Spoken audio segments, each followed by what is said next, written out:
Et salut à tous les amis, c'est Raphaël, j'espère que vous allez bien. Aujourd'hui on se retrouve pour un petit essai. Encore une fois, je remercie la concession Peugeot Bayard pour le prix de ce véhicule qui est en occasion chez eux. Donc on va essayer pour rester dans la gamme des SUV, puisque normalement il devrait pas y avoir dans pas très longtemps le 2008 qui devrait arriver et le Ford Puma qui devrait arriver également.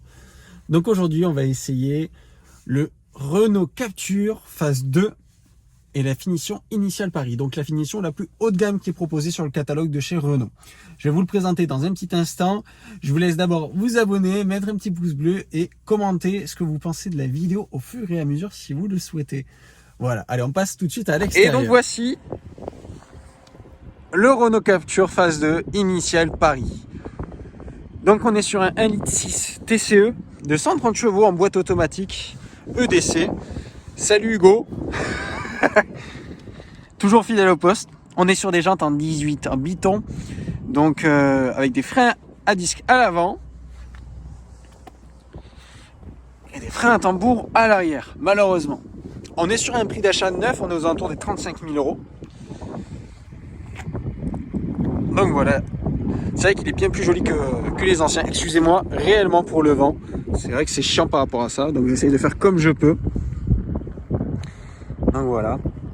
On va s'attarder un petit peu sur les détails, parce qu'il y a quelques petits détails quand même qui sont assez sympathiques, il ne faut pas se leurrer. Donc, vous avez, coucou, vous avez juste ici le petit badge initial, donc pour bien vous rappeler que vous avez pris la finition haut de gamme. On a des jolis chromes en plastique. Ensuite, juste ici, oui, les jolies prises d'air, un petit peu comme sur le Ford Puma d'ailleurs. Ensuite, une signature lumineuse ici qui reprend les feux de la Clio 5. Donc ce sont des feux full LED à préciser. Ensuite, ici vous allez retrouver un petit peu de chrome. Ici, pourquoi pas, ils auraient pu écrire Initial Paris, mais je crois qu'ils sont rattrapés juste ici sur la baguette. Voilà. Là, on est sur une vraie baguette en chrome. Ça s'entend. Et ensuite, à l'arrière, pas d'écriture spécifique, mais par contre, bon, on a le gros Captur qui est écrit ici. Donc voilà pour l'extérieur. Je vous remonte un petit peu les trois quarts. Ici, on va remarquer les petites LED aussi qui viennent s'afficher ici. C'est joli. La trappe à essence qui est plus grande que ma main.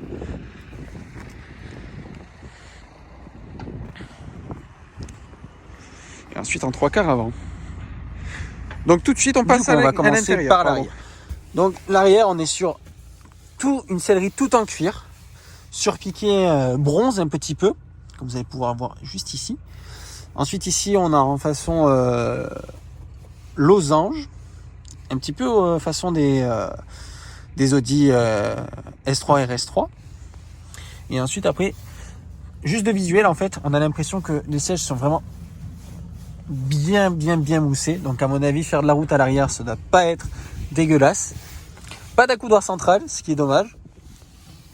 Et ensuite, on voit un petit peu les sièges à l'avant. Donc, de dos, ils sont très jolis.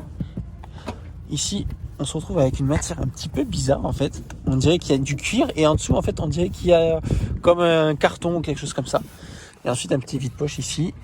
Bon, rien de bien méchant. On a les appuis-têtes qui sont profilés un petit peu comme ça. C'est assez sympathique. Ça donne une petite note un peu plus qualitative à l'intérieur. On va passer au coffre.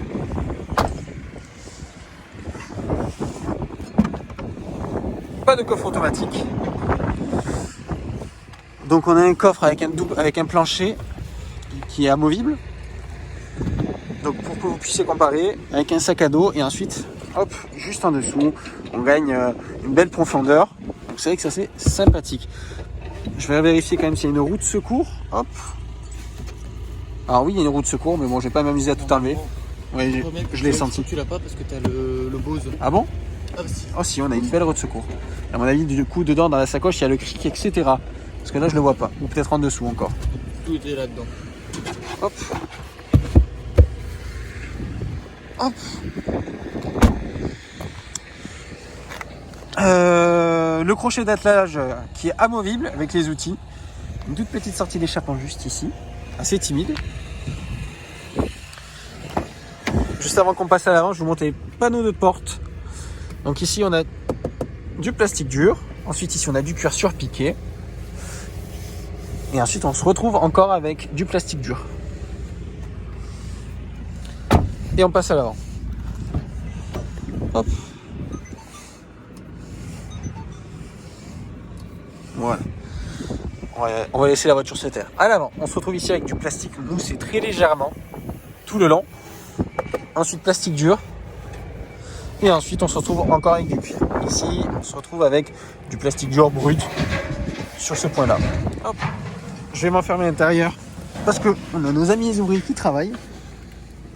Juste avant de passer, hop, on a la petite baguette de porte ici initiale pour nous rappeler, bon voilà, qu'on est dans un véhicule haut de gamme de chez Renault. Et ensuite, juste ici, vous allez pouvoir le voir, je vais vous le montrer sur les sièges. On est donc sur des tapis avec aussi un petit bout de cuir qui est brodé initial. Et ensuite, en position de conduite, on se retrouve comme ça, avec un joli volant en cuir. Pour le coup, j'aime beaucoup. Je monte avec toi. Vas-y. Avec le petit logo initial Paris ici. T'as reculé les sièges à fond. Oui, j'ai reculé les sièges à fond. Justement pour avoir de la place pour bien tout filmer.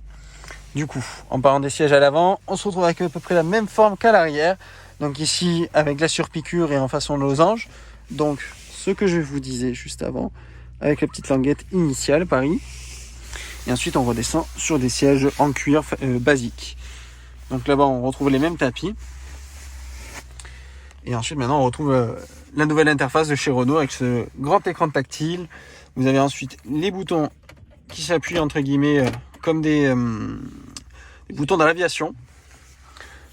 Vous avez un premier rangement ici, donc avec deux ports USB avec un port auxiliaire et une prise 12 volts. Ensuite, la boîte automatique EDC. Vous allez avoir encore un rangement juste en dessous. Et ensuite, le rangement pour la clé avec deux portes gobelets juste ici.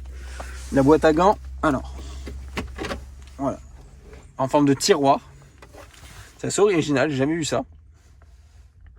Donc assez profonde. Donc voilà pour l'intérieur. Ensuite, on continue juste ici. On se retrouve avec du cuir ici, surpiqué, tout le long. Ici, le petit soufflet, pareil, en cuir. Du plastique moussé au-dessus. Et ensuite, après, on se retrouve avec une finition un petit peu bois. Bon, c'est du plastique finition bois. Mais ça fait son petit effet quand même. C'est pas trop négligeable. On a le rétroviseur avec les bords très très fins. Ça, c'est joli. Et ensuite, le toit ouvrant, donc vous pouvez gérer avec plusieurs positions. Avec une petite molette. Donc le toit ouvrant qui se ferme avec un filet manuel et à l'arrière, pas de toit ouvrant. Ce sera uniquement pour les personnes qui seront devant. Et c'est un toit panoramique ouvrant, pardon. J'ai oublié de préciser, il faut bien tout dire. Ensuite, je reviens rapidement sur le volant. On a toujours des commodos ici. Et on a le commodo sur le côté qui a changé de figure, moins gros, plus affiné. Bon, je trouve ça toujours aussi moche, mais bon, c'est déjà un gros effort de la part de chez Renault. Et ensuite, après, on a les palettes au volant. Donc voilà, pour l'intérieur, on va passer tout de suite sur la conduite. Attends, je change en mode, comme ça. Et donc, on se retrouve à l'intérieur. Donc, j'essaye un nouveau point de vue, vous me direz ce que vous en pensez. Hop. On passe en drive et c'est parti. Allez, quand tu veux.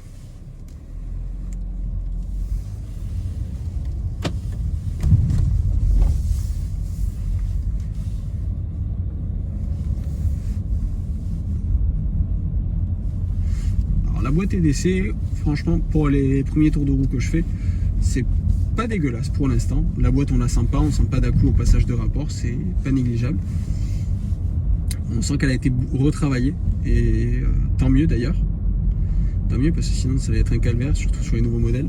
On a un très bel intérieur, on a un petit moteur, mais bon, c'est vrai que ça aurait été dommage d'avoir une boîte d'essai qui soit entre guillemets défaillante sur le comportement routier, quoi. Hop.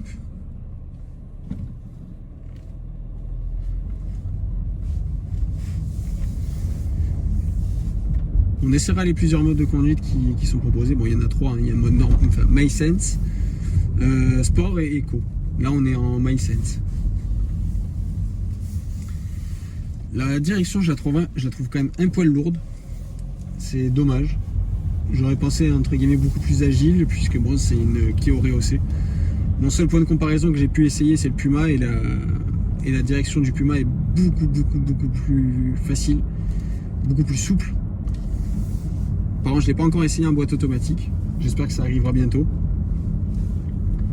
Donc ouais, premier tour de roue, c'est assez sympathique.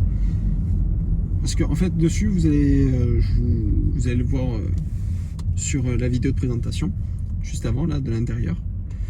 Il y a 3 modes, entre guillemets, sur la boîte. C'est-à-dire, il y a marche arrière, note drive et parking. 4 modes, du coup. Mais il n'y a pas de mode sport. C'est-à-dire qu'en fait, à chaque fois, on est obligé de le sélectionner sur le mode MySense. Du coup, pour les options un petit peu qui équipent ce véhicule, on a une climatisation automatique, monozone.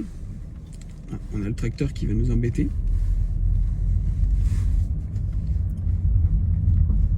Donc ça va nous permettre de pouvoir faire l'énumération des options. Du coup, climatisation automatique, on a les sièges chauffants, on a la caméra de recul en 360 degrés, le parking automatique, je sais pas comment on appelle ça. J'ai plus le nom exact, enfin c'est un parc assist. Voilà, parc assist, c'est ce que je cherchais. Tu peux te garer dans toutes les formes, créneau, bataille, épi, tout ce que tu veux. D'accord, ça c'est un avantage. Donc on sent qu'il vise une clientèle qui est entre guillemets plus mature, c'est-à-dire une clientèle moins fougasse, si on peut dire ça comme ça. Mais là du coup on peut essayer réellement le comportement de mini SUV. Et, bon, c'est les jantes en 18 certes, mais ça reste un poil tapu. Les suspensions sont un poil fermes.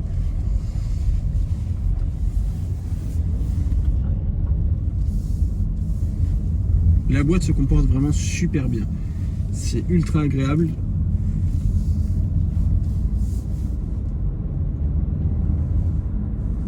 Ouais, moi j'aime beaucoup. J'aime beaucoup la boîte. Quand on y va avec souplesse, etc. On va essayer de faire un kickdown pour voir.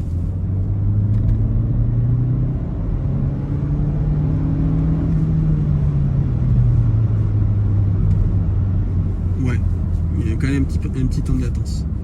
Le freinage est vraiment à revoir sur ce véhicule parce qu'on est sur un moteur de 130 chevaux. On est sur un poids total d'environ 1 tonne 4, 1 tonne 5 entre les deux. Et on se retrouve avec des freins à disque à l'avant, mais des freins tambour à l'arrière. Donc c'est vraiment dommage. On se retrouve avec un véhicule qui est lourd, mais qui n'a pas une force de freinage qui est assez optimisée pour un véhicule comme ça. Et surtout que c'est la version initiale Paris. Donc on revient sur le fait qu'on est sur la version haut de gamme. Et même sur la version haut de gamme, on se retrouve vraiment avec des freins tambour à l'arrière. Pour moi, je trouve ça entre guillemets honteux aujourd'hui, puisque il suffit de regarder chez la concurrence. Le 2008, c'est des freins à disque à l'arrière, dès qu'on passe sur la finition allure, il me semble. Sur toutes les finitions. Ouais, donc il y a toujours tout le temps 4 freins à disque. Le Puma, il me semble qu'en titanium uniquement, titanium X et 125 chevaux, c'est des freins à tambour, et ensuite tout le reste, dans toutes les autres finitions, c'est des freins à disque partout. Donc il veut dire vraiment que Renault qui a ce train de retard par rapport au petit SUV. C'est vraiment dommage parce qu'on a une voiture qui est très qualitative à l'intérieur, il n'y a rien à dire. Les sièges sont très confortables, l'écran tactile il est très lisible. Et ben voilà un Ford Puma en titanium. L'écran est très lisible. La climatisation, elle fonctionne super bien, il n'y a rien à dire, ça reste une climatisation. Pour ceux qui parlent des boutons qui sont de chez Dacia, etc., personnellement, au contraire, je les trouve très qualitatifs, ils ressortent bien dans le capture. Juste la seule différence, c'est vraiment quand on se retrouve, je ne sais pas si vous allez voir, hop, juste ici. En fait, vous avez l'écran tactile qui est très joli, un joli noir, mais par contre, direct, on se retrouve avec un plastique brut moche des années 2000, début des années 2000-2010.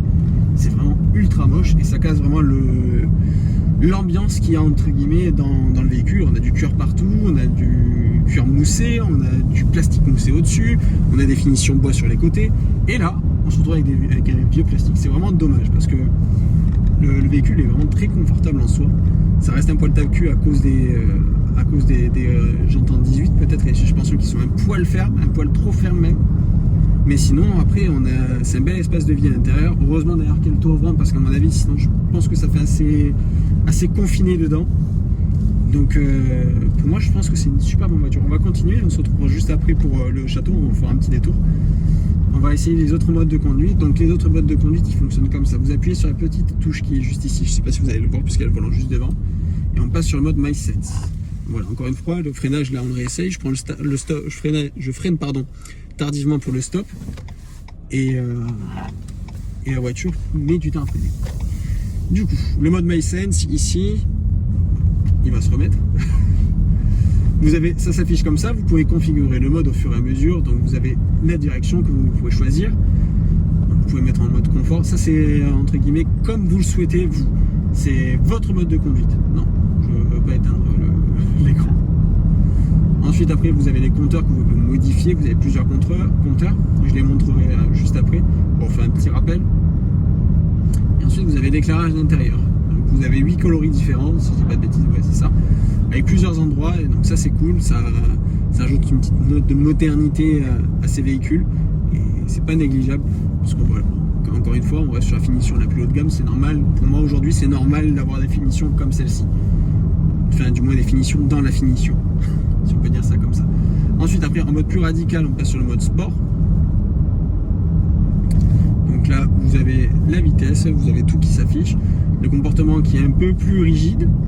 Pour configurer le mode, on va le voir. Vous avez le moteur qui est en mode sport, entre guillemets, donc avec les 130 chevaux qui sont lâchés. Ensuite, vous avez la direction qui est raffermie, les compteurs qui s'est affiché comme ça, et l'éclairage qui se met en fonction du mode de conduite. Et ensuite, après, vous avez le mode éco. Et donc là, on est sur un mode beaucoup plus souple. On est là, c'est vraiment pour cruiser tranquillou. Papy, mamie, ils se régaleraient avec le mode éco. Attention, je dis bien, il y a aussi des papis et des mamies qui sont énervés au volant, qui se mettraient tout le temps en mode sport. Ça sera mon cas quand je serai plus vieux. Il y en a souvent d'ailleurs. Ouais. Donc voilà, pour faire l'interface. Ensuite, le GPS, on a un grand GPS, on a une belle tablette qui est vraiment très très grande, c'est ultra agréable. Alors c'est compatible avec Apple CarPlay et Android Auto, toujours. Donc sur ce point-là, il n'y a rien à dire. La fluidité à revoir, ça reste fluide, mais on sent qu'il y a de la latence. Quand vous changez d'écran, c'est saccadé et c'est vraiment dommage. Donc vraiment pour ce point-là, l'écran tactile, et genre, si on doit donner une note, moi je donnerais une note de 7,5 sur 10. Moi je donnerais pareil une note comme ça, entre 7 et... C'est bien, mais ils auraient pu faire mieux. Ils auraient pu faire mieux, mais t'as quand même quelque chose qui est pas mal. Voilà, c'est pas dégueulasse. Grand, par rapport à la concurrence, quand même, c'est un grand écran. C'est un grand écran, tout à fait. Il est quand même assez fluide. Il y a mieux, il est assez fluide. Mais t'as tout qui est facilement accessible. Voilà, c'est ça. Et puis t'as même la météo. Oui, on a même la météo. Donc je fais juste un petit demi-tour, là, on va essayer de trouver un point pour faire un demi-tour, on se retrouve juste après. Donc les amis, on se retrouve, on a fait demi-tour, je vais juste passer en mode sport pour vous, bon, entre guillemets, on va voir ce que ça vaut quand même le mode sport. Alors, tu quittes la caméra. Ah, je dois quitter la caméra, elle se quitte pas toute seule. C'est dommage. Hop, mode sport, du coup, il y a tout qui change, une capture sur un circuit. Ça va être drôle à voir quand même. C'est un capture RS, attention. Ah, putain. En vrai, ça aurait pu être un bon délire. Ils avaient l'idée, hein. Hop, on passe en boîte manuelle. Du coup, pour passer en boîte manuelle, ici en fait vous avez les palettes et vous restez appuyé sur la palette plus. Et donc là, c'est parti. Jamais tirer la première.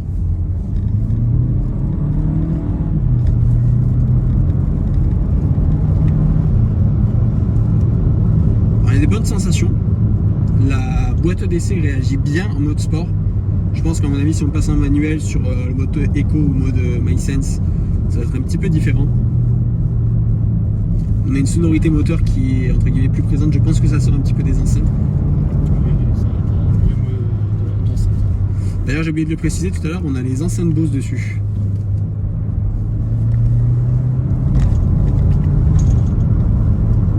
Alors la boîte d'essai, franchement, en mode sport, je la trouve super bien réussie.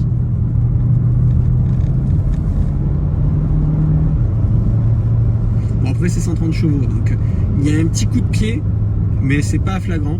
C'est suffisant entre guillemets. Bon, bah, c'est bête à dire, mais pour quelqu'un qui veut s'amuser de temps en temps pour décrasser le moteur, ouais, c'est rigolo. Mais après le châssis ne suit pas malheureusement. Il y a beaucoup trop de roulis. Les virages, on est obligé de monter sur les freins pour pouvoir avoir vraiment quelque chose d'assez efficace. Alors, ce qui est bien, c'est que on va voir si la boîte se rétrograde toute seule. Juste freiner pour voir ce que ça donne. Donc non, ouais. La boîte reste, se bloque elle-même. C'est réellement manuel. C'est pas vraiment séquentiel. Ouais. Enfin non, du coup si, justement c'est une séquentielle, c'est-à-dire que réellement elle se bloque et l'automatique ne reprend pas le dessus. C'est à toi de contrôler côté Ouais. Et j'ai oublié de le préciser d'ailleurs, c'est une boîte 7 rapports.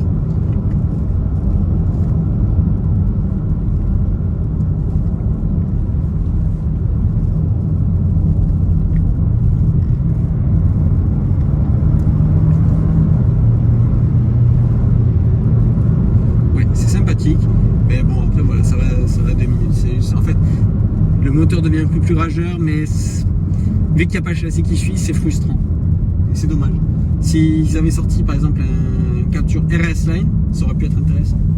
Ça peut être fun en effet. Un petit peu, encore une fois, pour moi, parce que entre guillemets, vous commencez à me connaître. Il y a un gros à-coup quand on repasse en première. Vous commencez à me connaître. Je suis pro Ford, entre guillemets, j'ai eu que des Ford depuis que j'ai le permis quasiment. Mais voilà, on a le Puma, on a Stelline par exemple, on a le châssis qui est raffermi, on a des jantes qui sont beaucoup plus grosses et c'est vrai que c'est beaucoup plus fun. Et là on se retrouve entre guillemets frustré. Ils devraient le sortir en RS, ça pourrait être rigolo. Avec le châssis de la Clio. De la Clio RS, ouais. De la Clio RS Line, pardon. Pas des travaux ici. Comme d'habitude, hein, à chaque fois qu'on vient. Allez, donc voilà, on est arrivé au château comme d'habitude. Je vais faire des petits plans séquences et on se retrouve tout de suite après pour la outro.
Les amis, j'espère que cette vidéo vous aura plu. Je fais l'outro en roulant puisqu'on a eu un petit contretemps. Du coup on doit ramener la voiture à la concession. J'espère que cette vidéo vous aura plu. Je remercie encore une fois la concession Peugeot Bayard pour le prix de ce capture initial Paris.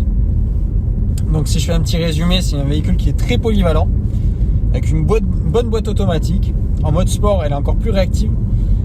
Et en soi, en habitabilité et en confort, il y a ce qu'il faut où il faut, mais ça pourrait être vu à certains points. Je suis pas un expert non plus, mais je pense que si vous l'essayez aussi, vous allez ressentir, je pense, les mêmes choses que moi. Je trouve ça un poil ferme quand même pour un initial Paris où c'est une voiture qui est censée envisager le luxe et le confort. Donc voilà, n'hésitez pas à vous abonner, à laisser un petit pouce bleu, à me dire ce que vous avez pensé de la vidéo et du Renault Capture Initial Paris dans les commentaires. Et on se dit à la prochaine. Allez, ciao tout le monde!